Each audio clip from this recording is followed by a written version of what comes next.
Here, get one of all of us. Linda pressed the phone into Nia's hand after she'd already pulled Claire in beside Evan and gathered the rest of the family around the fireplace. Nobody stopped her. Nobody even let their smile fall. They just waited for Nia to stand outside the picture and make it look right. For 1 second, all you could hear was the dishwasher running in the next room. Then Nia walked forward, set the phone back in Linda's hand, and said, "Somebody in that picture can find somebody else to take it." Nobody moved. Evan's key was already in the lock when Nia got to the townhouse. Her tote was cutting into her shoulder, clinic badge still clipped to her blouse, and after the way the night had already gone, seeing him let himself in like nothing had changed made her stop right there. He moved toward the kitchen with that old easy familiarity, like he could explain later and that would cover it. "Stop." He turned, calm, trim, annoyingly at home. "I was just grabbing a few things." Nia stepped into the hallway and held out her hand. Open palm. "Give me the key." He tried that patient look. "Nia, don't do this right now." Outside, a porch light came on. Blinds shifted across the way. Her fingers trembled once. She kept her hand there. "You do not let yourself in here anymore." For a second he stayed still, like he was waiting for her to blink first. She didn't. The brass key dropped into her palm with a small metal click, and all at once he looked less like a man coming home and more like a man who had just lost his easiest way back in. He didn't leave. He went to the console table by the door and started sorting through the mail like a resident. Utility notice, grocery coupons, water bill, then one white envelope with the fertility clinic logo in the corner. Nia's stomach tightened before he even touched it. Evan lifted the collections notice off the pile and set it in her hand, like he was passing over something ordinary. "You're better at dealing with people like that. People like that." He said it in the same even tone somebody would use about internet service or a late package. Not the bill from appointments, waiting rooms, and hope. Not the cost of a future that had already taken enough out of her. He kept talking, gentle as ever, about how she knew what to say and how they usually responded better to her. Nia didn't answer. The clinic name sat under her thumb. Her jaw locked so hard she felt it in her ears. Around them, an open mail and grocery ad stayed stacked by the wall like the house had gotten used to him, leaving pain behind and calling it paperwork. Evan's name lit up on Nia's phone right in the middle of morning check-in. The phone buzzed against the counter while a patient waited with a pen over their clipboard, and the printer kept spitting forms behind her, sanitizer in the air, badge lanyards brushing desks. Normal clinic noise, the kind of room where one bad public moment could follow a black woman longer than the man who caused it. Nia looked at the screen a second along. Carmen saw it. She crossed the floor, took the clipboard clean out of Nia's hand, and said, "Back office." Now, Nia tried to smile at the patient, but her face had already gone wrong. A coworker looked up, then another. Carmen didn't let the room settle on aversion. She got Nia behind the office door and shut it. The phone kept vibrating out at the desk. Nia drew in one shaky breath. "I'm sorry." Carmen tapped her pen once. "Sit down. Get yourself together. Then go back out there." That clip little mercy was enough to make Nia's eyes finally fill. The coffee from the vending machine had gone flat before Nia even got a real break. She stood by the employee entrance with a paper cup in one hand and her phone in the other, while delivery carts rattled past the loading dock. No privacy, no soft place to do this. She smoothed the front of her cardigan and called Evan back. He answered already halfway into that patient voice, talking about how the collections office always responded better to her, how she knew what to say, how it would be quicker if she just handled it. Nia shut her eyes once. "Call them yourself." He paused. Then came the gentle push. "Nia, I'm only asking because you know how to." "No." Her voice caught for half a second on the clinic name, then turned hard. "You call them." She ended it before he could slide back into gratitude and turn it into service again. The screen went dark. Carmen was standing in the doorway, watching. She didn't step in. She just let Nia keep that one small thing she had finally not done for him. The grocery bags landed across Patrice's kitchen counter in a tired little row. Bananas, tea, paint patches, ice packs for her knee, a church bulletin half buried under the pill organizer. Then Patrice pulled out the white envelope tucked between the produce and the gauze. She lowered her reading glasses and looked over them at the fertility clinic collections notice. Nia was still holding the gallon of tea when she froze. Patrice didn't hand the envelope back. "Why is his unfinished life writing home with my groceries?" Nia tried for a laugh that never got born. Mama, please. It's just what? Nothing came out after that. Patrice stayed right there in her house shoes, envelope in hand, waiting. Not dramatic, not fooled. Don't tidy it up for me, she said. Say it plain. The tea bottle slicked in Nia's palm. She looked down at the counter instead of at her mother. That silence said more than any cleaned-up explanation would have. Patrice didn't need a full story. One look at that clinic logo told her enough. Evan was still handing her daughter the weight of a life he had already walked away from. The box was bigger than it looked when Nia pulled it off the bench by the door. Her tote was on one shoulder, travel mug in one hand, keys caught between two fingers, and Evan's unopened package braced against her hip as she headed for the trunk. Patrice's warning from the night before was still sitting on her. Stop bringing that man's unfinished life through your house. Nia had barely made it into the parking lane when Brooke came over with that bright little hostess smile already in place. Oh, I can just take that to Claire if you want, she said. That's probably easier. He'll want it over there anyway. Across the lot, a woman loading kids into an SUV looked up just long enough to hear it. Nia shifted the box and almost lost it, caught it against her chest. Brooke was still smiling, one hand lightly pointing toward Claire's street like this was all settled, all obvious. Nia let the silence sit there a beat too long. Then she said, he can pick up his own box. Brooke's face flickered and smoothed right back out. Nia opened her trunk and laid the package inside herself. That evening, Nia kept the door open just wide enough for a dry cleaning bag in one taped-up box. She was still in her clinic slacks, one shoe half off. Delivery boxes crowded the entry bench behind her. Evan took the garment bag first. You don't have to do this like I'm some stranger. Take your things, Nia said.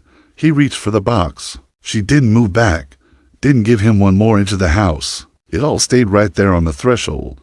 His hands outside, her body inside. Across the street, Brooke slowed down with her dog. She glanced over once, then stopped pretending she wasn't watching. Her phone came up above the leash, a quick tap, maybe two. Then she kept walking like this was just another little neighborhood update. The heat climbed into Nia's face the second she saw it. Evan saw it too. He took the box off her hands and stepped off the mat faster than he had been moving a second. Earlier, Nia shut the door, but Brooke's phone was still bright in her mind. Before the porch could settle back into quiet, headlights swept the curb. Janelle pulled up with takeout, got out with her keys in one hand and the paper bag in the other, and stopped dead when she saw Evan on the walk with the suit bag and box tucked under his arm. She looked at him, then at Nia still standing in the doorway. So this what we doing? Janelle said. Divorced men picking up their whole adulthood off their ex-wife's porch now? The foil container sweated through the bottom of the bag. Evan tried to recover. We're just handling a few leftover things. Janelle lifted one eyebrow. Looks like she'd been handling them. That landed. He tightened up all through the shoulders. Mumbled something about being late. Adjusted the box against his side and headed for his car quicker than he'd planned. Nia kept her face straight, but relief flashed across it before she could hide it. For once somebody had said the plain part out loud, and he had nothing smooth enough to put over it. The time clock beeped while Nia was still shifting her tote higher on one shoulder and trying not to lose her grip on her lunch bag. The break room coffee smelled burnt. She had not even made it fully past the coffee station when a coworker from her subdivision caught her. Girl, I saw Brooke's post. Before Nia could step around her, the woman turned a bright phone screen right up under her face. Evan was there on Nia's porch with the suit bag in his hand. Above, Brooke's breezy little story text made the whole thing look cute, like the neighborhood had just witnessed some sweet next chapter. So he and Claire are really doing it now, the coworker said, smiling like she was sharing harmless tea. Nia did not snatch the phone. She went still. Only her fingers tightened around the paper handle of her lunch bag until it creased. A few heads turned from the front desk. Then Carmen stepped in, pressed the phone down with two fingers, and said, "Not at my desk. Clock in or move." The coworker's smile fell off. Nia stood there 1 second longer, hearing exactly how far Brooke's version had already traveled before breakfast. The card reader froze with Nia's debit card still inside it. Prescription bags, copay receipts, and a tube of neat cream were spread across the pharmacy counter, while the line behind them got longer. Nia looked down when her phone buzzed. Bank alert. The townhouse insurance draft had cleared. Evan still hadn't sent his share. Her whole body went tight. Patrice was already digging into her purse. "Baby, use mine." She pulled out her worn wallet and started thumbing toward a few folded bills. No.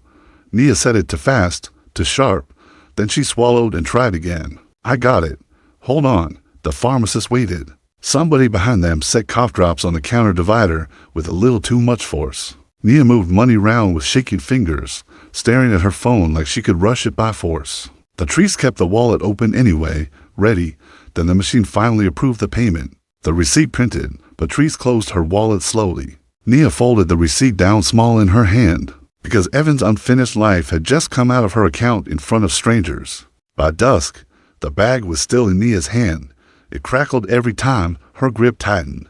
Patrice's porch light clicked on overhead just as Evan leaned against his car and held out a small cash envelope like he was bringing calm to a situation instead of answering for one. This should help for now, he said. Nia looked at the envelope, then at him. I got caught at that counter because your share didn't hit. He lowered his voice right away, soft, reasonable. You don't have to make everything urgent. Nia, you're tired. Today was already a lot. The cicadas were loud enough to make the quiet between them feel worse. The line at the pharmacy was urgent, she said. He gave a patient little sigh. I'm saying you need rest before this turns into something bigger than it is. Behind the screen door, Patrice went still. Nia finally took the envelope. Jaw hard. You don't get to call it stress because it happened to me. It came out sharper than she meant to. Evan heard the tone. Patrice heard what he was doing underneath it.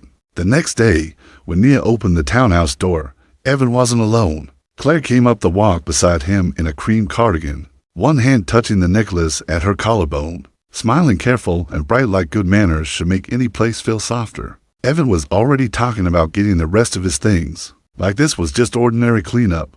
Inside, old mail still sat on the entry table. Delivery boxes from unfinished errands were stacked by the wall. It did not look like a life that had wrapped itself up. Claire lifted the canvas tote she had brought and glanced past Nia into the hallway. We could help sort whatever's left, she said. That way we can just get everything settled. The word hit first. Nia felt her eyes flash before she smoothed the front of her blouse. She kept her body right where it was, filling the doorway. Even Evan paused then. He did not rush in to fix the wording. He just stood there and waited to see if Nia would absorb that too. Claire was still standing there with that tote hanging from her wrist. When the silence stretched one beat too long, Nia put one hand on the doorframe and let the smile stay on Claire's face, just long enough to turn awkward. Then she said, low and plain, don't say we at my doorway. He knows what he left. That was all. No speech, no raised voice, just a sentence. Claire's smile dropped a fraction, then disappeared. Her fingers tightened on the tote. Evan did not step in with one of his soft explanations this time. For one clean second, Claire's sweetness had nowhere to hide.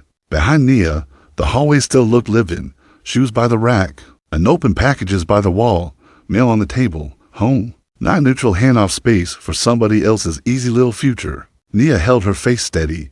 Only after the words had landed did her breath hitch once in her chest. Claire had barely settled into the car when Evan caught the door before Nia could shut it. His hand stayed on the edge. His voice dropped with it. Can you send me the insurance number and the warranty login? I don't know who that townhouse call is through, if the binder's still there. I just need the contacts. The binder was right behind her on the entry table. Thick, labeled, utilities, warranties, bills. Years of need tabs and little systems holding up a life he had always moved through. Like it ran by itself. At the curb, Claire waited with the engine on and the tote in her lap. Nia looked at Evan, then past him to the car, then back at the binder. The hurt showed before she could hide it. Not because he needed help, because the ask was so familiar, so automatic, like he could let another woman stand at her doorway and still come back for her memory, her folders, her names. He could look like a settled man in public, but here he was, hand on her door, asking for the pieces of adulthood he had never learned to carry himself. Nia tore a scrap from the mail pile and wrote down one number. Only one. Evan watched her through the narrow opening, probably expecting the binder next, or the old routine where she saved him the extra steps because it was quicker that way. The binder stayed exactly where it was, on the table behind her. She almost reached for it. The motion flashed through her arm from pure habit. Then she stopped. When she handed him the paper, it was just the insurer's number. If you need anything else, email me, she said. He looked at the scrap, then back at her. Nia, come on. I just need, email me. No speech, no fight, just the limit. From the curb, Claire could not hear the words, but she could read the shape of them. Evan still at the door, Nia not opening it wider. No easy rescue waiting on the other side. He stood there one beat along with that torn paper in his hand. Then Nia shut the door and left the binder, where he could see it, but not where he could have it. The service van was already at the curb when Nia came out, locking the townhouse behind her. Her clinic badge was clipped on. Her travel mug was cooling in one hand. The garbage bins were still out from pickup. The technician on the stoop glanced from his clipboard to her. You the homeowner I'm waiting on. For 1 second. Habit almost answered for her. She could have stayed, called work, smoothed it over, made the morning easier the way she always had. Instead, she gave him Evan's number. Call him, she said. I'm not the one waiting for this anymore. The technician hesitated, then took the number from her outstretched hand. Across the lane, a neighbor dragging her trash can back up the drive slowed just enough to look. Nia handed the clipboard back, hit the lock on her key fob, and kept walking. By the time she opened her car door, the technician was dialing. She hated leaving a worker standing there. Hated it, but she drove off anyway. And for once the house problem stayed with the man it belonged to.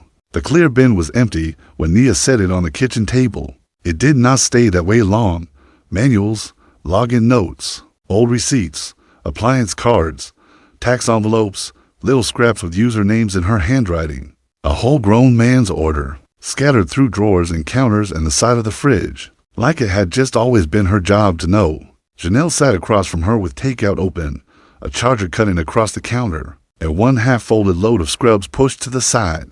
She watched Nia sweep one Mercer thing after another into the bin. Look at this, Janelle said, quieter than usual, his whole decent man act fitting your handwriting. Nia did not answer. She kept sorting, lining up tabs, stacking folders, turning all that invisible support into something you could actually see. Then her fingers landed on a fertility folder. She stopped. Her eyes filled before she could stop that either. One breath, then another. Then she slid it into the bin with the rest, snapped the lid shut, wrote Mercer on a strip of tape, and pushed the whole thing out of her daily reach. The clear bin sat beside Nia's chair at Patrice's kitchen table like a whole argument in plastic. Patrice was refolding the same dish towel again, her pill organizer. Reading glasses and the little church radio took up the rest of the table. Then Nia's phone lit up with Linda's name. Nia answered because old habits had teeth. Linda's voice came in smooth and polished. Hi, Nia. Quick question. Do you happen to know where Evan's tax folder is? He won't know what I'm talking about. The answer rose right up at Nia before she could stop it. Top drawer, label, left side. Then she looked at the clear bin. Patrice looked up over her glasses. Ask your son, Nia said. A small pause. I'm only trying to keep things simple, Linda said. Then ask your son. Nia ended the call before courtesy could turn into instruction. She set the phone face down beside the bin. Patrice said nothing at all. She did not need to. Even the Mercers still knew who kept that man's life findable. The coffee carrier hit the counter before Nia even looked up. For cups, cardboard tray, little napkins tucked under the side. Then she saw Evan standing there in one of his neat button-downs, face set in that calm, worried look he used when he wanted a room to trust him first. The waiting room television murmured over the usual clinic noise. Sanitizer hung in the air. Insurance cards kept sliding under the glass. He started around the desk like he was bringing help, not crossing the line. Carmen stepped in front of him without raising her voice. You need to stay on that side. Evan gave Nia a soft look and said he just wanted a minute, just wanted to make sure she was eating. Nia did not come out from behind the desk. She kept one hand on the next patient's card and said, if it's necessary, email me. Don't come to my job. A couple of heads turned. Nobody rescued him. The coffee sat there untouched until he picked it back up and left with it. The drive-through cups were sweating in the cup holders by the time Evan gave up pretending. He was not going to call. Claire sat beside him with her school tote in the back and errand bags down by her feet. It was the most ordinary kind of afternoon. That made it worse. He had turned away in the driver's seat and lowered his voice anyway. Like volume could turn dependence into privacy. Hey, can you call me back when you get a second? I need to know where that tax folder is and the whole login. I can't get into it. He ended the message and set the phone face down on the center console, like he had handled something minor. Claire kept looking through the windshield. She did not ask him anything. She did not smooth it over with a smile either. The car stayed parked between them. The cups kept sweating into the holders while his own words sat there in the air. Tax folder, whole login, call me back. And Claire heard exactly how unfinished his finished life still sounded. The walker clicked shut in Nia's hands while Patrice held onto the car door and eased herself down one careful inch at a time. The rehab appointment card was already tucked on the dash, water in the cup holder, purse on the seat. Then Evan's name lit up her phone. Nia answered because if she didn't, he would just keep calling. He got straight to it. The electrician was on his way. Could she wait at the townhouse for an hour? Maybe less. He said it like her day was still flexible space around his. Nia looked at her mother trying to lift her bad leg into the car. No, she said. I'm taking my mother to therapy. He tried again, said it was important. Then you be there. She ended the call, slid the phone face down, lifted the folded walker into the trunk, and shut it hard enough to feel it in her arms. The guilt still hit, fast and old. Nia drove off anyway and let that belong where it should have gone. The breaker panel was hanging open when the electrician asked the first question. Evan stared into it like the answer might be written there. Where's the main shutoff? The man asked. Evan hesitated, said he would have to check. Then came the next one. Had this panel been updated before? Who handled the last service call? What company held the warranty? Each question made him slower. He reached for his phone, put it back down, reached again. Out on the sidewalk, Brooke slowed with an iced coffee in one hand and her phone in the other. HOA landscaping crews buzzed farther down the row. Recycling bins were still lined up along the curb. Ordinary afternoon. Ordinary embarrassment. The electrician waited in that patient way tradesmen do, when they already know the person in front of them is not the one who usually handles the house. Evan finally muttered that his ex kept most of that straight. Brooke heard it, saw the open panel, saw him standing there without the answers. The community mailboxes were stuffed with the usual mess, grocery circulars, and HOA newsletter, credit card offers. Nia had the whole stack braced against her chest when Brooke drifted over with that tilted head smile she used when she wanted something awkward to sound light. Hey, Brooke said, I saw the electrician over there the other day. I honestly didn't realize you were still the one keeping all the house stuff straight for Evan. She said it breezy, almost friendly, like she was talking about weather instead of the fact that she had spent weeks helping make Nia look like the difficult one. School pickup traffic crawled past the entrance. Brooke kept her phone in her hand like she might need to look casual fast. Nia could have cut her clean with the truth, could have told her how late that little discovery was. Instead, she gave her one flat sentence. He didn't know the house. I did. Brooke blinked, the smile loosened at the edges. Nia shifted the mail higher in her arms and kept walking, leaving Brooke with nowhere easy to put what she had just learned. The screen door squeaked before Evan could knock a second time. Patrice was already there in her house shoes, one hand braced on the frame. Inside, a game show was playing like any regular afternoon, and her knee brace was slung over the back of a dining chair. Evan stood on the porch with his car keys in his hand and that careful, polite face he liked to wear when he needed something. He said he just needed the tax folder, asked if he could come in for a minute. Patrice did not move. You can ask from there. Nia came up beside her with the clear bin against her hip. Her whole body wanted to rush past the awkward part. Make it easier, get it over with. She didn't. She pulled out one manila folder and held only that through the opening. Evan took it and glanced past them into the house. Like old familiarity might still count for something, it didn't. The screen door eased shut with him still outside. The speakerphone sat between utility envelopes and the leftover containers, while Linda's name glowed across the screen. Nia had kicked off her work shoes by the table. The clear bin was still visible from the kitchen. Her own bills were spread open in front of her when she answered. Linda did not waste time. Sunday dinner was still on. Could Nia make sure Evan remembered the wine and the rolls? Maybe text him the time again, because he always forgot what he was supposed to bring. For a second, Nia just stood there, hand flat on the counter. Even now, they were still reaching for her to make him look handled. When she spoke, her voice stayed quiet. I'm not managing your son anymore. Nothing came back right away. Just silence on the line. Thin and shocked, then Linda tried a softer tone, said she was only asking for peace. Nia ended the call before that could turn into duty. The screen went dark. Her hand shook once over the bills, and then she pulled it back. The Mercer kitchen already smelled like butter and casserole when Nia walked in after church. Purse on one shoulder, foil-covered dish warm in her hand. A gospel station played low by the window. Church jackets were draped over chairs. Claire was already standing inside the kitchen island, smiling like she belonged in the middle of the work. Then Linda reached for the embroidered Mercer apron hanging by the pantry and tied it around Claire's waist herself. Quick hands, easy smile. There we go.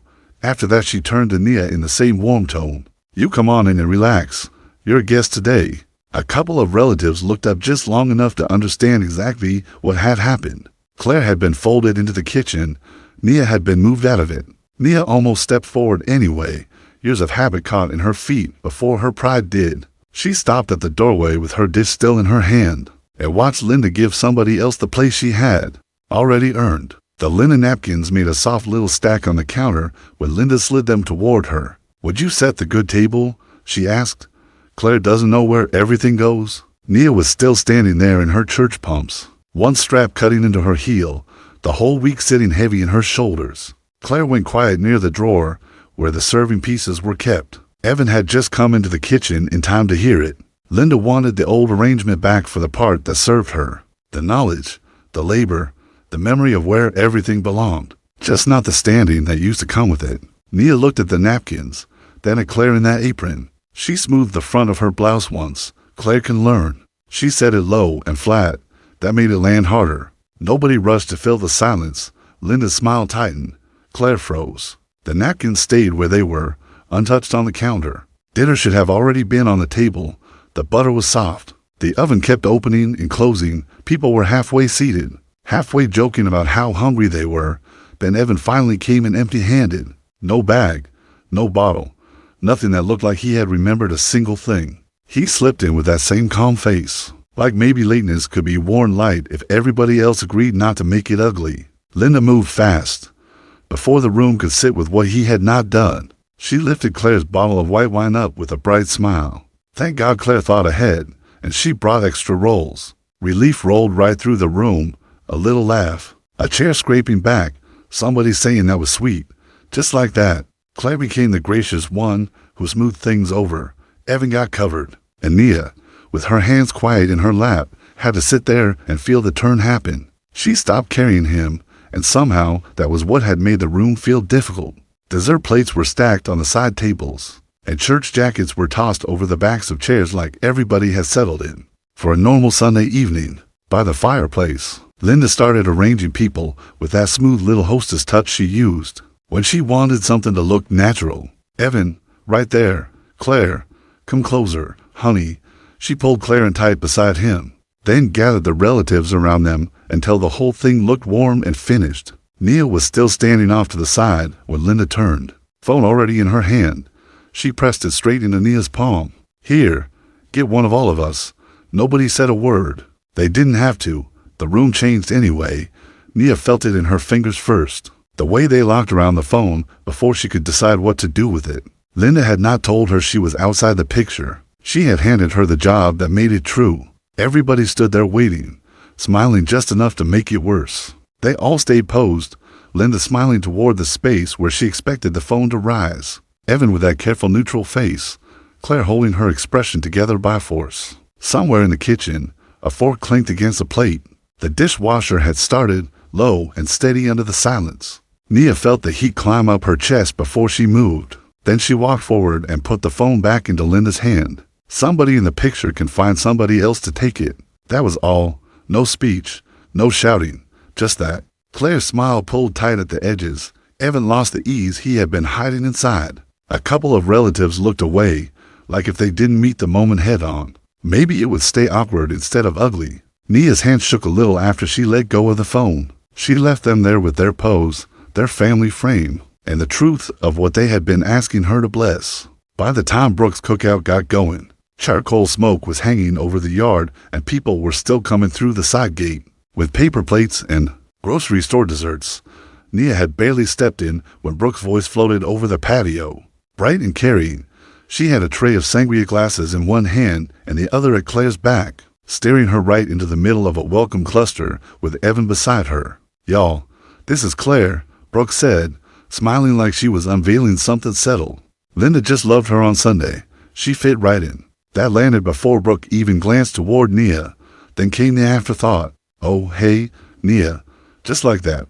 Separate, lighter, easier to place at the edge. The people around them took Brooke's cue fast, leaning toward Claire with questions and easy laughter. Like family approval had already made everything official. Nia stopped at the gate for half a beat. It hit her hard, hearing that Sunday dinner turned into social proof. She wanted to turn around. Instead, she made herself keep walking. The seating told the truth before anybody opened their mouth. The best chairs were pulled together near the middle of the patio, where everybody's attention naturally landed. Off to the side, near a little folding table, was the place Brooke had clearly left for Nia. Claire's cardigan was draped over one of the center chairs like a quiet claim. Nia saw it. So did Janelle. Nia walked straight past the side setup, lifted the cardigan off the chair back, and handed it to Claire without a smile. This was here. Then she sat down, right there in the middle. You could feel the whole yard notice. Janelle didn't hesitate. She balanced her paper plate in one hand and dropped into the chair beside Nia, like she'd been invited to do exactly that. Brooke kept smiling, but it got tight around the edges. A couple people shifted where they stood. The arrangement had been exposed for what it was, and all Nia had done was sit where she was never supposed to. Later, around Brooke's outdoor table, a holiday sign-up clipboard started making its way through the group between tubs of hummus and half-melted ice. String lights were already up even though it was barely dark, and people were talking about school breaks and travel plans like this was all harmless neighbor chatter. Brooke asked who wanted to host what. Friendsgiving, Christmas Eve, cookie swap. Claire touched the necklace at her collarbone and smiled that sweet, open smile of hers. Then she said, easy as anything, that she and Evan could do Christmas the Mercer way if that helped. Maybe Friendsgiving too. She said it like those traditions were already hers to schedule around, like the future had already opened up and set a place for her. A couple people nodded right away. Somebody said that sounded lovely. Evan didn't correct a thing. Nia went quieter instead of sharper. Her fingers stayed around her cup while the clipboard moved on, and Claire wrote herself into a family future that sounded wholesome enough to make the trespass feel invisible. Folding tables filled the fellowship hall, and steam lifted off the coffee urns near the sheet cake. Nia had barely stepped into the lunch line when Linda appeared in front of her, with that church lady smile still perfectly in place. Claire was already seated beside Evan at the Mercer table, settled and easy, like she had been expected there all along. Linda did not offer Nia a chair. She pressed a plastic tray of cups straight into her hands. Would you take these over to the service table, sweetheart? She said, soft and pleasant. The tray landed before the insult fully did. Around them, women in Sunday hats kept chatting, not missing a beat. Nobody had to explain what just happened. Claire got the family seat. Nia got work. Evan glanced up once and then away. For 1 second, old training almost moved her on its own. Just help. Just keep it smooth. She stood there holding that tray, feeling exactly how cleanly Linda had turned her from belonging in the background. The buffet line kept moving. Macaroni salad, store-bought rolls, church punch. All of it laid out under fluorescent lights like any other fellowship meal. Nia stood there with the tray in her hands and felt every eye she was trying not to notice. Linda was already back near the Mercer table. Claire was seated. Evan was seated. The roll had been handed out. Nia looked at the service tables. Then she looked at the stack of paper plates. Her heart kicked so hard it made her breathing feel thin. And then she set the tray down on an empty table. Not loud, not dramatic, just down. She picked up a plate for herself and stepped into the line with everybody else. The room did not explode. That almost made it louder. A pause moved through the hall anyway, small but real. People had seen what Linda did. Now they had seen Nia refuse it. She didn't ask permission. She just reached for her food like she belonged there as much as anyone else. The fluorescent lights made everybody look a little tired and a little shiny. Foam cups, paper plates, and fellowship hall desserts covered the table. A church woman in lavender leaned toward Nia with a folded program in one hand and a warm smile. That already assumed too much. She patted Nia's forearm like she was offering comfort. Baby, it is beautiful how gracious you're being about all this, she said. A lot of women wouldn't handle it this well. And Claire seemed so sweet. It's nice seeing everybody move forward. Claire sat close by with that small, grateful smile, quiet enough to look innocent inside it. Linda relaxed right into the moment. You could see it. The room had found a cleaner story. The woman wasn't naming Nia's hurt. She was calling her noble for swallowing it. Nia kept both hands around her cup because the paper was starting to buckle under her grip. What they were praising was not her peace. It was her willingness to help everybody else feel decent about what had been done to her. Nia set her cup down before it gave out in her hand. The table went quiet in pieces. A fork stopped. Somebody's chair scraped lightly against the floor. She looked right at the woman with the program and kept her voice low. Not making a scene is not the same thing as blessing what was done, she said. Then she added, plain and clean, and I'm not helping anybody rename it Grace. That landed all over the table at once. The church woman's face pulled back like she'd been touched by something hot. Linda lost that smooth, easy expression for a beat. Claire went still. Even the people pretending to stay busy with pound cake and coffee had nowhere to put their eyes now. Nia did not explain her marriage. She did not list injuries. She only refused the moral language that had been protecting everybody else's comfort.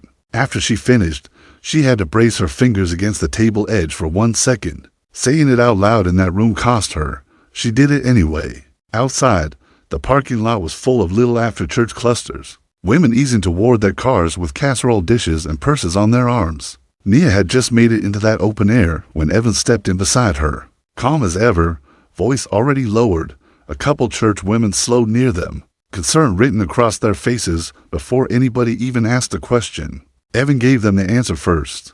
Nia's carrying a lot right now, he said gently. She didn't mean for it to come out that harsh. He said it like he was protecting her, like he was translating something unfortunate, but manageable. And just that fast, their faces softened toward him. Their attention turned back to Nia with that careful look people get when they think a woman might be unraveling. Nobody mentioned Linda. Nobody repeated the disrespect from inside. Nia folded the church program tighter in her hand until the corners bent. She wanted to cut straight across him, but she knew if she jumped into sharp, those women would remember her tone long after they forgot his lie. The car stayed parked right where they left it. A church bulletin lay crooked on the dash. A Patris's pill bottle knocked softly in the cuffled her every time Nia dragged in a breath. Then she broke. Not cute. Not measured. She pressed a crumpled tissue under one eye and tried to talk through it anyway. The fellowship hall and that table and that woman calling it Grace, all coming out in torn little pieces. Patrice let her have the minute. Then she reached into her purse, handed over another tissue, and looked at her over her glasses. Stop telling people the whole story, she said. Tell them the part they can check. Nia stared at her. Patrice didn't soften it. Who paid? Who called? Who had the key? What account? What date? That's it. Don't give folks your hurt so they can grade your tone. Nia wiped her face to hard, irritated at herself for needing to cry at all. But the rule landed. It was cruel. It was useful.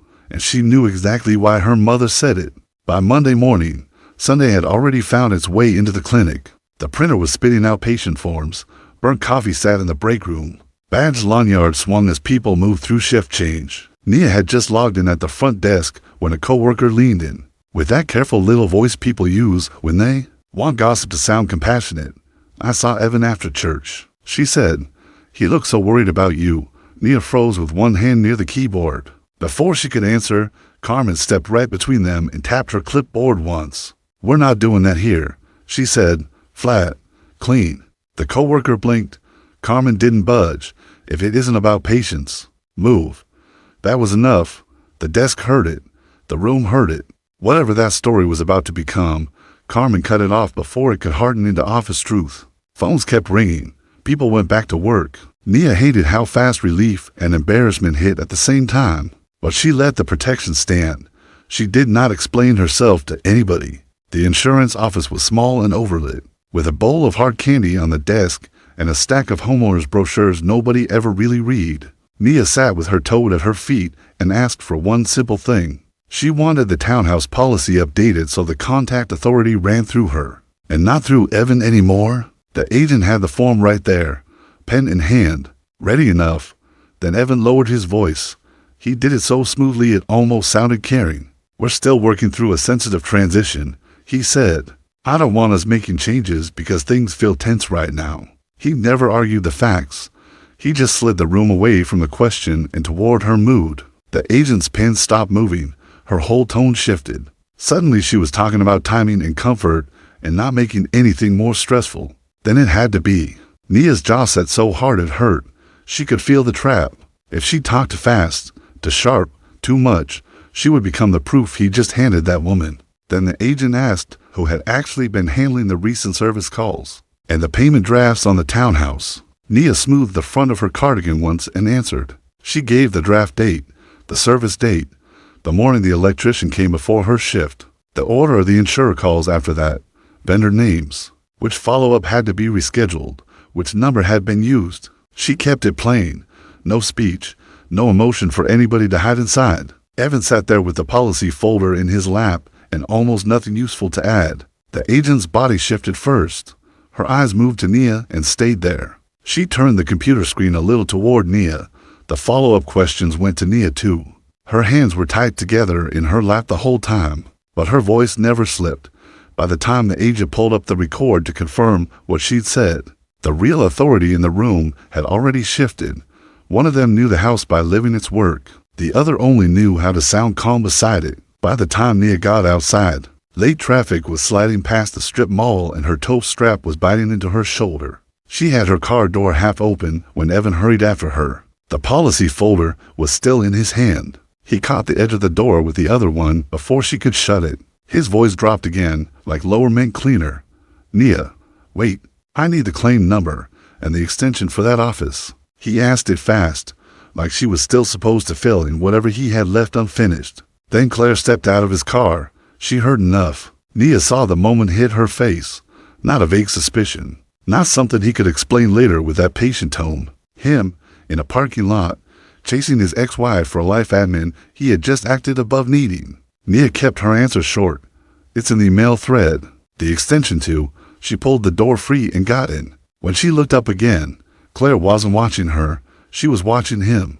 The stack of mail bent against Nia's chest while she stood by the neighborhood boxes. Sorting utility envelopes from grocery circulars and HOA flyers. School pickup traffic crawled past the entrance. Brooke came up with her phone in one hand and a nice coffee in the other. Then did something Nia had not seen her do in a while. She stopped performing. She lowered both hands and just stood there. Can I ask you something? She said. Nia looked at her but did not help. Brooke glanced down once, then back up. Is the townhouse policy really still drafting from your account? No breezy laugh. No little joke to make it harmless. Nia could have said plenty. She could have listed every bill, every delay, every time Evan let her carry the ugly part. Instead, she gave Brooke one line. Yes, it is. Then she held the mail tighter and left it there. Brooke nodded like the answer had weight she had not planned for. For once, she did not rush to fill the silence. Lunch rush had the front desk moving fast. Phones, sanitizer, insurance cards sliding under the plexiglass. Nia's own lunch was still untouched in the staff fridge when a courier stepped up carrying a neat paper bag and read her full name out loud. A few heads turned. He set the bag on the counter. Taped to the front was a folded note. Please eat. Signed. One co-worker gave a little smile. That's actually sweet. Nia didn't touch the bag. Couldn't. She knew exactly what he was doing. Not checking on her. Not caring for her. Performing care where witnesses could see it. In the one place she needed clean ground most. The courier stood there waiting for a reaction, and her co-worker was already halfway charmed by it. Nia kept both hands flat on the counter and said nothing. The paper bag just sat there between her and the room, turning his trespass into concern and making her boundary look like it would be the rude thing. If she said it out loud, the paper lunch bag was still sitting on the front desk when Carmen came out of the back office. A courier stood there waiting, and one of the other women had already started smiling at the folded note tucked under the handle. Like this was something sweet instead of messy. Nia stayed behind the counter with both hands flat against it. She had not touched the bag. Carmen took in the whole thing in one look. Then she stepped forward, pushed the lunch bag back toward the courier, and said, "No more personal deliveries up here without approval." The courier blinked. Carmen didn't soften it. "This isn't part of business. Take it back." The note slid sideways with the bag. Just like that, the room changed. What had been about to turn into a thoughtful little office story became what it actually was. An intrusion. The co-workers got quiet. Nia felt heat climb up her neck anyway. Relief and embarrassment hitting together while the courier gathered the bag and left with it. Patris's folded jacket was draped over Nia's forearm. and the appointment slip kept sticking to her fingers while they waited near the rehab checkout desk. Resistance bands hung on a rack nearby. Somebody's walker squeaked across the floor. Then a volunteer from church came over with that careful pity and smile people wear when they already think they know what's happening. She looked from Nia to Patrice and lowered her voice. "I just have to say, Evan seems so worried about you." Nia did not shift the jacket, did not smile. She just said, "Worry isn't accountability." That was it. Plain. The volunteer went stiff like Nia had snapped at her. Her whole face changed before the words even had time to settle. "Oh," she said, backing up. "Well, I just meant." She didn't finish. She moved off instead. Patrice said nothing. She didn't need to. Nia slid the appointment slip into her purse and stared at the floor for a second along, tired in a way that had nothing to do with the day. Evan had one hand on the tape box he came to pick up when Nia's phone rang. Her shoes were already off by the door. Evening mail sat in a crooked pile on the entry table. She looked at the screen, then hit speaker and held the phone between them. The insurance agent's voice came through bright and professional. "Ms. Holloway, I just need to confirm who should remain authorized on the townhouse policy going forward. Which names and contact numbers would you like us to keep listed?" Evan went still. He did not answer for her. The agent had not asked him. That was the part that landed first. The room shifted without anybody naming it. Outside, a car passed slow through the complex. Inside, the box stayed in Evan's grip and the question sat there waiting on Nia. She looked at the phone, then at him. Her hand did not shake. But she took one breath before she said anything at all, because now it was not about being heard anymore. It was about deciding. The speakerphone sat warm in Nia's hand. Evening mail was still spread across the entry table behind her. Utility envelopes mixed in with grocery flyers. Her clinic tote leaned against the bench. Her shoes were off. Evan stood outside the doorway waiting like this was going to stay a shared decision, just because it always had. The insurance agent asked again who should remain authorized on the townhouse policy going forward. Nia took one breath, then she said, "Make me the only contact. Don't root anything through Evan anymore." The woman on the line answered right away. "All right, Miss Holloway, I'll update that now." That was it. No argument. No long explanation, just a plain instruction, and an outside office taking it from her. Evan said nothing. He did not interrupt. He did not try to smooth it. He only stood there while the line moved under his feet, and the house stopped answering to both of them. The garage keypad flashed red the first time Evan punched in the old code.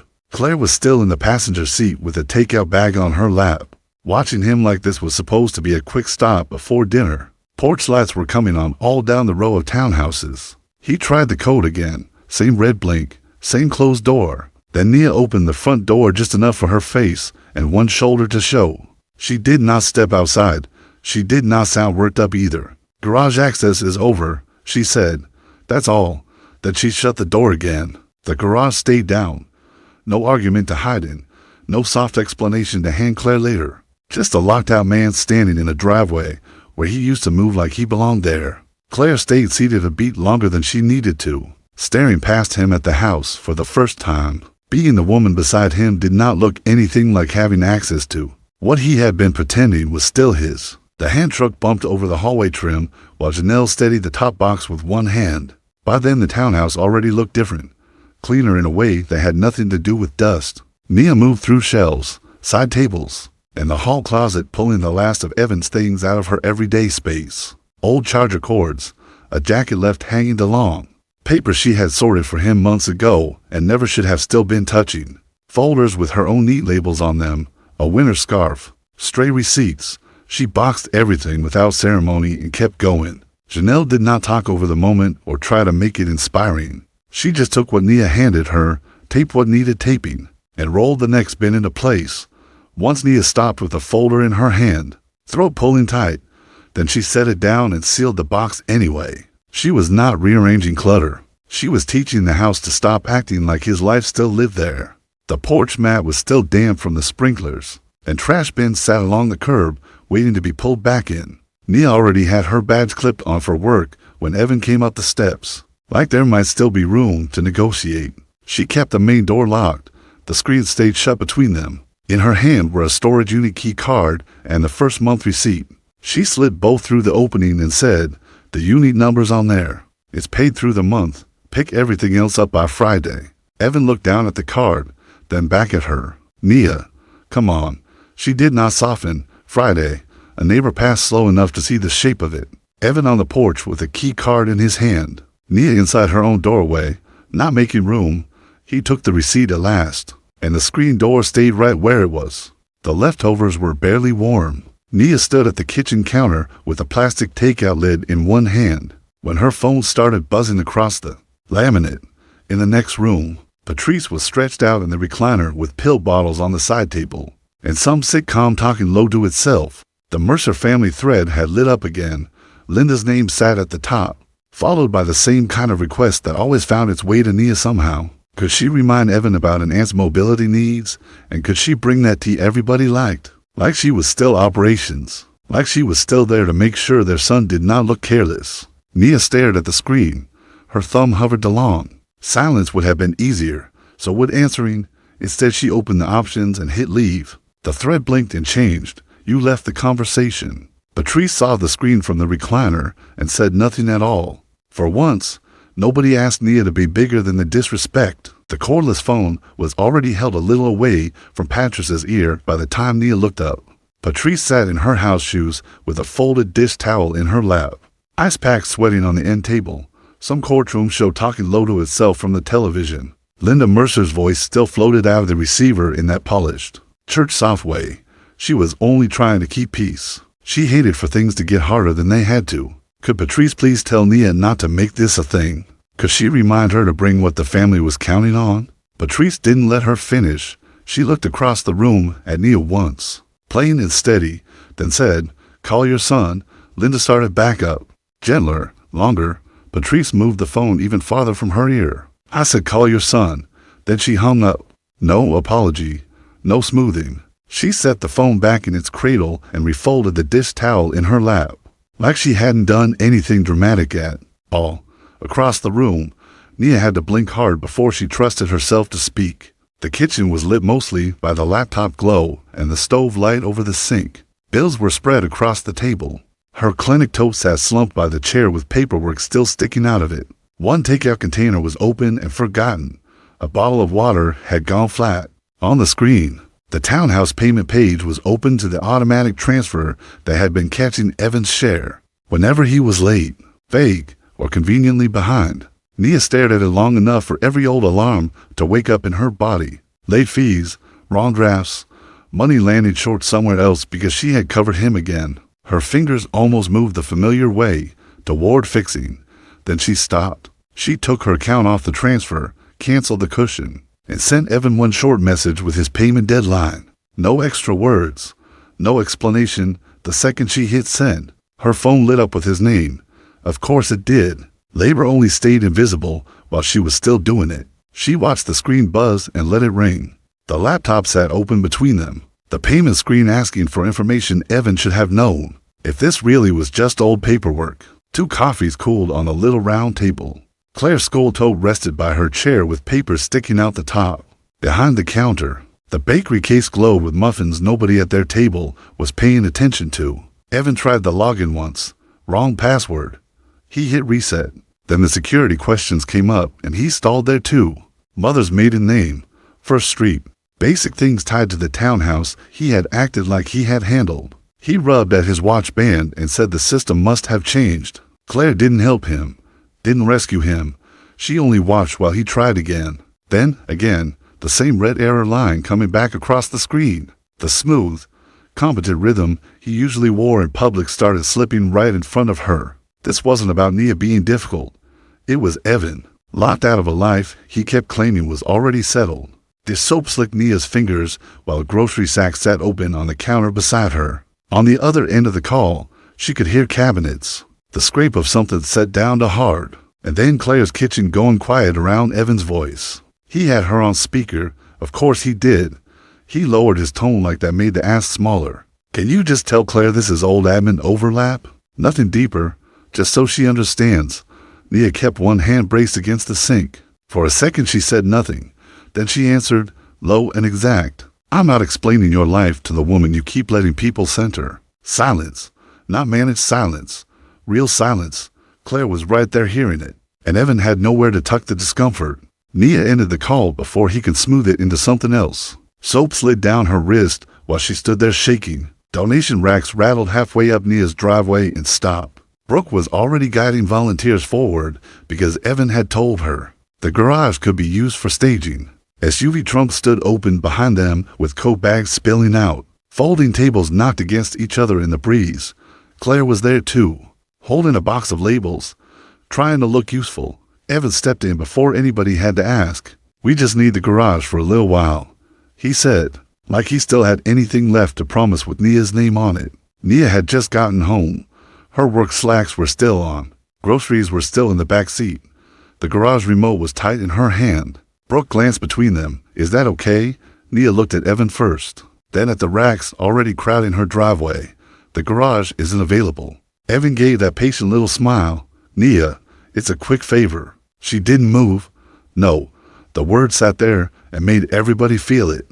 Volunteers went still. Brooke's hostess face slipped. Claire looked from the remote in Nia's hand to Evan, and for once the embarrassment landed on the right person. The garage felt worse once everybody was gone. Donation hangers were scattered near the wall. Half-empty bottles of water sat beside plastic bins. Coat bags leaned crooked where volunteers had dropped them and then vanished. Nia and Janelle worked through it in tired silence, shifting boxes, restacking totes, making her space look like hers again. Then a banker box dragged forward from behind a storage bin. Nia knew it the second she saw the corner of that framed wedding photo. She set the box down on the concrete and lifted the lid. Ovulation kits, a baby name notebook, Old Hope, packed up and never fully put away. She sat back on her heels and cried once, hard and quick, like her body needed one honest minute. Then she wiped her face, put the lid back on, and pulled fresh tape across it. One strip, then another. Firm. Janelle stopped moving but didn't interrupt. Nia lifted the sealed box herself and carried it toward the car. Grocery bags already warming in the trunk. Only after it was closed for good did Janelle take the weight from her hands. The porch light was on when Evan came back for one more try. Claire stood beside him, close enough now that there was no pretending she lived in some separate, cleaner version of his life. The hallway behind Nia looked stripped down and quiet. No loose Mercer spillover. No last box waiting by the bench. Evan started with the gentler tone he used when he wanted a boundary to feel temporary. He said he just needed more time. Said there was no reason to make things colder than they already were. Nia didn't argue. She held out the storage paperwork. Claire's name sat there under authorized pickup. Evan stopped talking. Claire looked down at the page, then back at him. Nia said, "You missed the deadline. If anything else comes out of that uni, it's you or Claire." That was all. No speech. No extra pain added for effect. When Claire finally took the contract, Evan went quiet, and the paper stayed there between them with nowhere left for him to hide. Heat sat heavy over the storage lane. Strip mall traffic hummed beyond the fence. And Nia's clinic tote was still on the passenger seat of her car. She stood at the roll-up door with the lock in one hand and a key card in the other. When Evan pulled up with Claire, he started walking toward her like this might still turn into some easy little exchange. Claire got out beside him, smoothing her sweater, not quite looking at Nia. The storage clerk came over with the transfer sheet, and Nia spoke before Evan could. "Both authorized names need to be here." She didn't raise her voice. She didn't explain. She just stood there holding access. Evan had to stop. Claire had to stay. The clerk looked at Nia when it was time to sign, because Nia was the one in charge of the handoff, not the man trying to breeze through it. She signed only after both of them were standing in front of that unit together. Then she gave the paper back, slid the key card against her palm, and bent to the lock. Claire's face changed before the metal even clicked open. The door rattled up, and hot dusty air rolled out of the unit. It wasn't a junk pile. It was organized. Clear tubs from warehouse stores, wrap lamps, folded moving blankets, stacked files, a cheap box fan shoved toward the back, and Nia's handwriting was on everything. House records, holiday things, personal items, kitchen overflow. Claire stopped right in the doorway. Her hand went to the necklace at her throat, and the little easy smiles she wore in other rooms dropped off her face. This wasn't some old corner Evan hadn't gotten around to clearing. This was a whole shared life still being stored, labeled, and maintained by the woman standing beside it. Even the clerk glanced in, then looked away again like he knew he had wandered into something more intimate than boxes. Nia stayed still. Only once did her eyes catch on a sealed box tucked low along the wall. Before she looked somewhere else, Claire saw enough. The labels, the order, the care. Too much of Evan's life has still been here under Nia's hand for anybody to keep calling this simple. Evan moved first, like speed might save him. He stepped into the unit, crouched in front of the gray bins, lifted one lid, frowned, put it back, reached for another. Loose extension cords hung from a hook beside him. A collapsible dolly leaned against the wall. Old movie stickers still clung to some of the tubs. He cleared his throat and kept his eyes on the boxes. Which one has the policy folder? Then he added, quieter, the tax records too, and the warranty file. Claire didn't say a word. She just stood there and heard him ask the woman he had publicly downgraded to tell him where his own life was. Nia didn't walk in. She didn't start sorting. She said, gray bin on the left, blue folder on top. Warranty papers are behind it. Short, exact, nothing else. The old reflex flashed across her face for half a second. That habit of stepping closer and finishing the task for him. Then it was gone. Evan stayed crouched in the middle of the unit, needing direction, and Claire had to watch it happen in real time. Evan for the sealed clinic box like it was just another box in the row. The tape across it was newer than everything else around it. Nia's handwriting ran across the top. Claire saw the label before he even turned. He lifted it toward her with that same smooth, practical tone he'd been using all afternoon. Can you take this one? Claire's hands came up out of reflex, then dropped. She took a full step back in the narrow aisle. No, she said. Carry your own things. Dust hung in the hot little space. Evan stood there holding the box, not setting it down, not quite knowing where to put his face. Nia didn't rescue him. She didn't explain what was in it. She didn't say Claire was right. Her mouth tightened once, and that was it. The silence between both women made the whole moment uglier than if either one of them had started arguing. The unit was still half sorted when Evan reached for her again. Another question was already coming. Which boxes needed to stay flat? Which stack was personal? What could be thrown out? The same old expectation that if Nia stayed long enough, she would make all of it manageable. She didn't answer. She looked at Claire instead, took the key card, and pressed it into her hand. Pickup ends at 6. That was it. No extra help. No translation. Then Nia turned and walked out of the unit. Evan called after her once, more startled than angry. She kept going across the hot loading lane toward her car. When she opened the door, a bottle of water rolled against her clinic tote on the passenger seat. Everything in her old wiring said stay. Finish it. Make sure nothing gets lost. She got in anyway. The car door shut hard behind her. Claire was left standing there with the key card in her palm, and Evan was left inside the life he had kept expecting Nia to sort for him. Brooke had a phone up under the donation drive banner before half the tables were even straight. Box coats lined the wall. Bottled water sweated on a folding table, and Nia stood off to the side holding one bag of Pattress's winter things against her leg. Brooke did what she always did. She pulled Evan and Claire toward the middle like everybody had already agreed. What picture they were supposed to make. Come on, right here, she said, all bright teeth and hostess energy. Claire got beside Evan, then stopped. She glanced at the phone, glanced at the cluster of volunteers, and said, almost quietly, I'm fine over there. Then she stepped out of the center. Just like that, a clean gap opened where Brooke meant the couple to be. Brooke's smile stalled.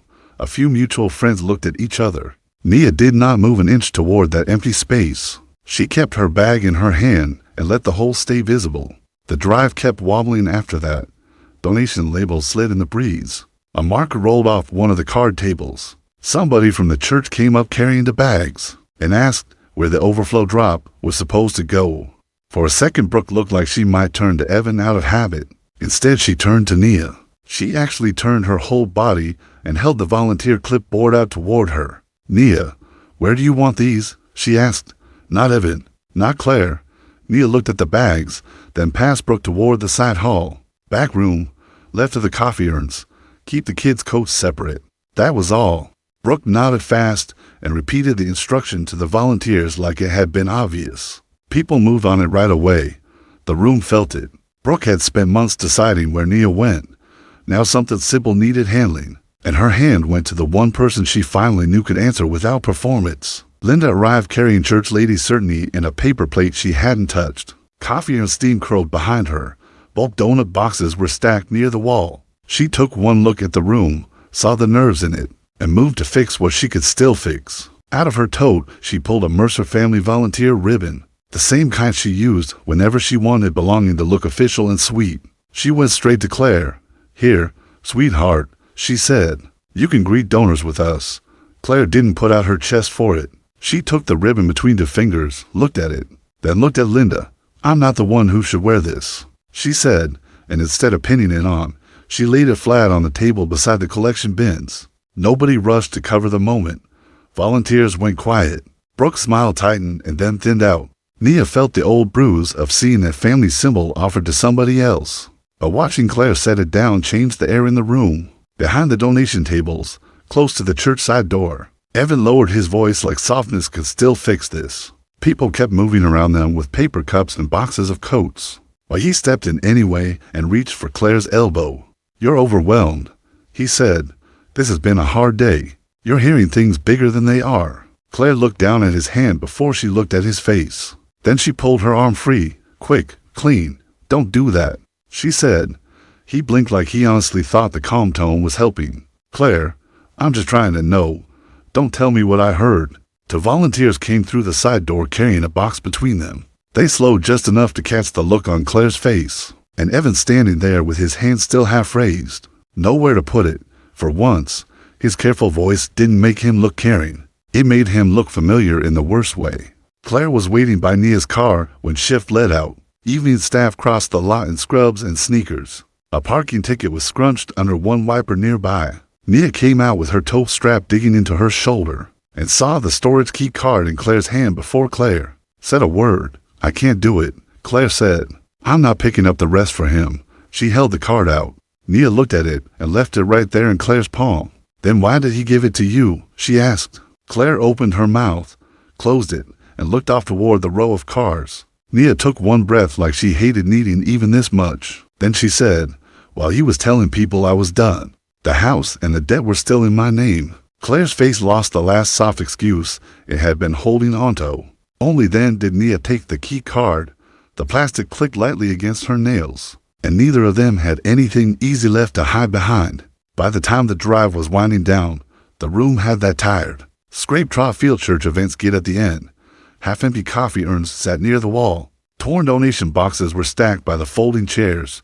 Brooke thanked everybody for helping, and Linda stepped in right behind her with that polished smile she used when she wanted a mess to sound holy and tidy. She touched Claire's shoulder and called her a gracious help to Evan. A sweet new fit, somebody making it easier for him to move forward. Claire went still. The Mercer ribbon was still on the table from earlier. She put her fingers on it, then set it down again. "Please don't put me in that story," she said. The whole area went quiet. Too much of his unfinished life was still sitting on Nia. Brooke froze with a chair half folded in her hand. Mutual friends looked toward Nia and then away again. Linda lost the smile first. Evan didn't look patient now. He looked trapped. When Brooke tried to gather everybody under the donation banner for one last picture, she didn't move the group the way she used to. She had her phone in one hand, but this time she hesitated. Folded chairs were stacked behind her. Box coats were still lined up by the wall. People stood there waiting, tired and awkward, watching to see who she would place where. Then Brooke looked right at Nia. "Where do you want to stand?" she asked. Just like that. No breezy rearranging. No little afterthought spot off to the side. She even lowered the phone and stepped back a little. Like the answer wasn't hers to choreograph anymore, a few people shifted. Pretending not to notice how different that was, Nia felt the old habit tug at her. That reflex to make herself easy to place by hanging back. She didn't do it. She chose her place and stepped into it. Brooke waited until she did. Then the rest of the room adjusted around her. After the photo, while people were still stacking donation bags and brushing sheet cake crumbs off the folding tables, the church woman from earlier came over holding a folded program in both hands. She didn't have that soft, please look on her face this time. She looked directly at Nia. "I need to say something," she said. Linda was close enough to hear. So were a couple volunteers carrying paper cups to the trash. The woman took a breath and said, "I shouldn't have called it grace. That wasn't fair to you. People were asking you to carry too much quietly." Nia didn't answer right away.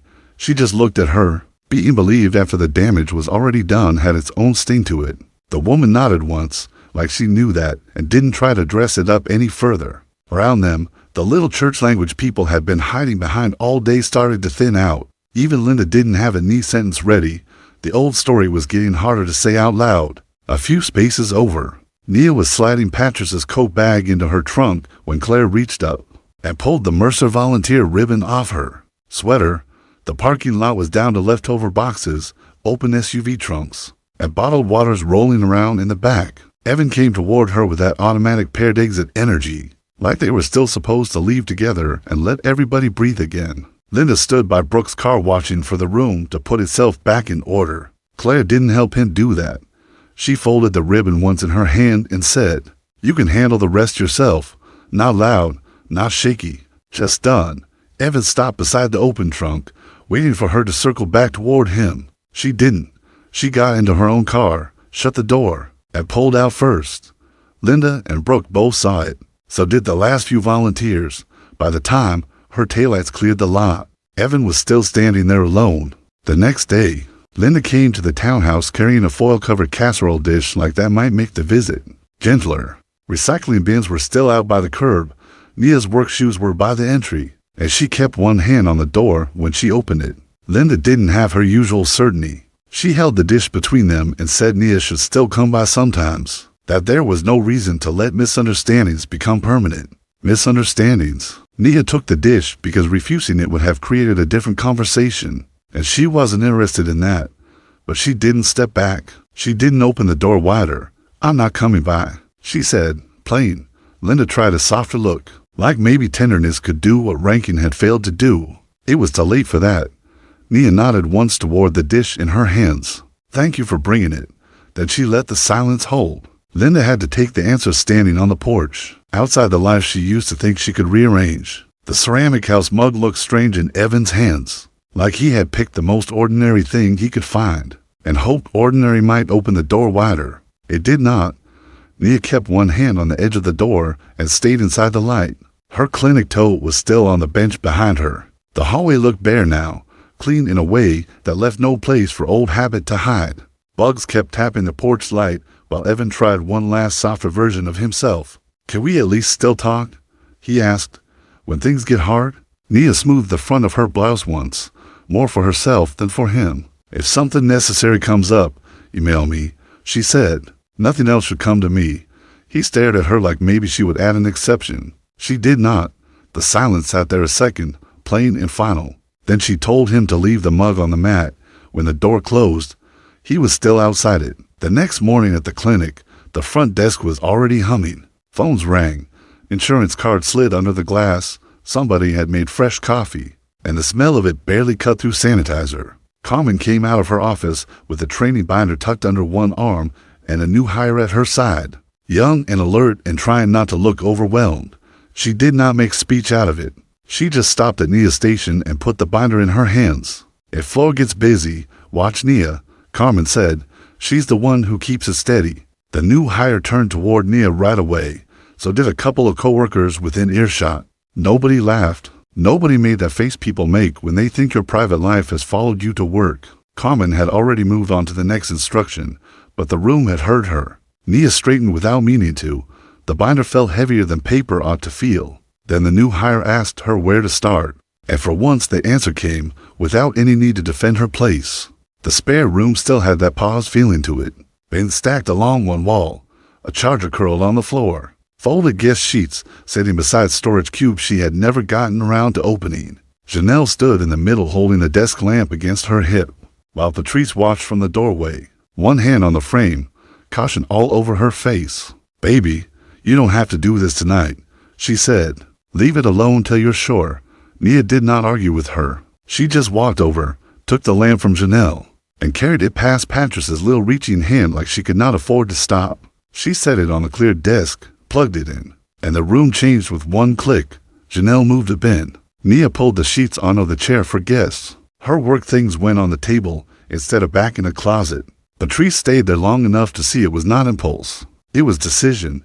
After that, she let her hand fall and said nothing else. By dinner, the house felt different. Not bigger, just lighter somehow. Store-bought rolls sat in the basket, weeknight chicken steamed in the serving bowl, and Patrice had her knee pillow tucked under her leg like she planned to stay a while. Janelle was already halfway through telling the story when Nia came from the kitchen and set the last dish down. Then something small but important happened. She sat. She did not stand there checking forks or hovering for somebody else's comfort or popping back up every 2 minutes to fix what nobody had asked her to. She took the chair at the head of her own table and let the room hold her. Patrice asked for more gravy. Janelle reached for the rolls. They talked about regular things, the kind that do not need to be memorable to matter. No one asked Nia to explain herself. No one translated her. No one used her steadiness against her. Her eyes still looked tired, but softer now. The house was not waiting on anybody else's version of her life anymore. It was just home, and she was finally seated in it. Janelle was halfway to the door when Nia stopped her. The kitchen behind them still looked lived in, not worked over. Leftovers were cooling on the stove. A dish towel hung over the sink. Patrice had settled back inside where she could see the entry from the hall. Nia reached to the hook by the door, took a small silver key off the ring, and pressed it into Janelle's hand. Janelle looked down at it, then up at her. Quiet for once, Nia gave a little shrug that was not really a shrug at all. "I'm not asking anybody else to guess who has access anymore," she said. Patrice watched from inside and did not interrupt. She did not need to. The whole house felt like it answered to Nia now. Janelle closed her fingers around the key slow, like she understood exactly what it meant. Nia stood there in her doorway without strain, without apology, without needing anyone to tell her where she belonged. This time, she was the one deciding who got let in. This one stayed with me because it first came through in a voice note. And the thing that hit me wasn't even the breakup itself. It was that feeling of a woman being treated like the difficult part of a life. She was still the one holding together. What I keep thinking about is how quiet some of the biggest turning points are. Not a speech, not revenge. Just one person deciding, very plainly, "I will not keep managing your comfort for you." If this one felt familiar, or if you've ever had to reclaim your place without performing for it, tell me in the comments. And if you have a story like this, send it my way.